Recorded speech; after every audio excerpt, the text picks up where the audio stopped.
Welcome to another edition of GamePro TV. Today we'll take you to Las Vegas to see what's new at the Winter Consumer Electronics Show. We'll show you the latest interactive project from Steven Spielberg's DreamWorks company and show you the intense competition that took place in New Orleans before the Super Bowl. That's all coming up. But first, rules and regulations. This is how our review system works. Each game that we review is judged and rated in 4 categories. Graphics, in which we focus on the look and feel of the game. Control, in which we tell you how easy or how difficult it is to perform the game character's actions. Sound, in which we tell you if the audio action keeps up with the visual. And fun factor, where we sum up the entire game and tell you, quite frankly, if it's enjoyable or not. Each category of the game receives a rating that can go from 1.0 to 5.0, 1 being absolutely horrible and 5 being absolutely awesome. The actual ratings will appear at the end of the review, where we'll sum up the whole thing. So now let's take a look at Square's latest game, Tobal No. 1 for the Sony PlayStation. Squaresoft is a company that is legendary for its incredibly in-depth role-playing games.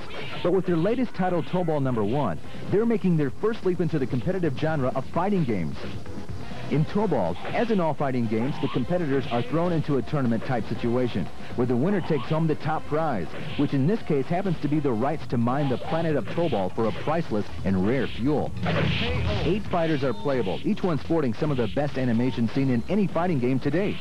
The developers at Square opted not to texture map the characters, and instead utilized the PlayStation's high-resolution mode, giving the game a crisp and unique look. They also managed to get the animation to clock in at an incredible 60 frames per second, double the speed of most of the other fighting games on the market. As a result, the action is faster and more intense than most gamers may be used to. And if those features weren't enough to wow you, Square also added what they call the Quest mode, where you can take your favorite character through a third-person corridor adventure, full of traps and obstacles. Along the way, you'll encounter weird creatures, just waiting for their opportunity to be pummeled by you. Square enlisted the expertise of Taiichi Ishii to head up the development of this game. Ishii's resume includes work on Virtua Fighter and Tekken, 2 of the best fighting games ever made. And it doesn't take long for you to see the resemblance to both titles in Tobal. The motion-captured animation is smooth and realistic, and the player control is extremely responsive. Without a doubt, borrowing from either Virtua or Tekken would probably be a good idea. But unfortunately, Tobal falls just short of capturing the magic of either of those titles for a few reasons. First, the fighting styles between the competitors are too similar to one another. Some may be quicker or stronger than others, but everyone's style is pretty much the same. Second, though the Quest mode is a unique addition to the game, some may find it tedious and uninteresting. While stumbling through these never-ending corridors, you may begin to wonder if the disc space could have been used to add a few more characters to the game like Tekken 2, or more depth to the few that are present to rival Virtua Fighter. Overall, Square's first volley into the fighting arena is entertaining, but not quite up to par with the big boys. But if the game's shortcomings are addressed for the sequel, those big boys may have something to worry about. All right, the CES convention welcomes GamePro TV to Las Vegas. Thank you very much. Here at the annual Consumer Electronics Show in Las Vegas, all the top companies were on hand to showcase their wares.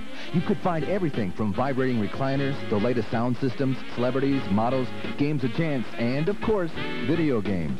I think gaming is going to become more interactive, more of an immersive kind of environment. I think one thing that you're going to see with joysticks, in particular game controllers, is what's called force feedback, which gives you a tactile response. If you're shooting a gun, you get a recoil. If you hit a wall with a driving wheel, you get a bump.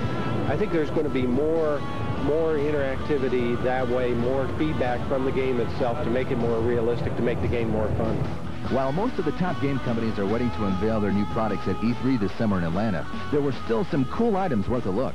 I definitely like the new controller with the N64. It lets you do a lot more stuff that you wouldn't be able to do regularly with other game systems like the PlayStation or Nintendo 16 even.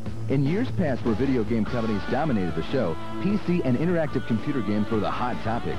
PCs are getting closer to your arcade quality of graphics. You still don't have it, but you're getting closer. But you've also got capabilities with the standard PC that you don't have with a gaming machine. You've got, learning capabilities. You've got the interactive capabilities. Obviously, you've got the communications capabilities. work at home, all of that is available on the PC. So we're very happy about that. Well, I think the biggest reason somebody would want to play an internet game is that it gets pretty boring just playing against a computer. The computer only has so many different combinations that it can throw at you, and a human is obviously the best component. So with internet gaming, you get the ability to interact with someone else and compete against them. It actually extends the gaming experience. It makes it a lot more fun and a lot more realistic.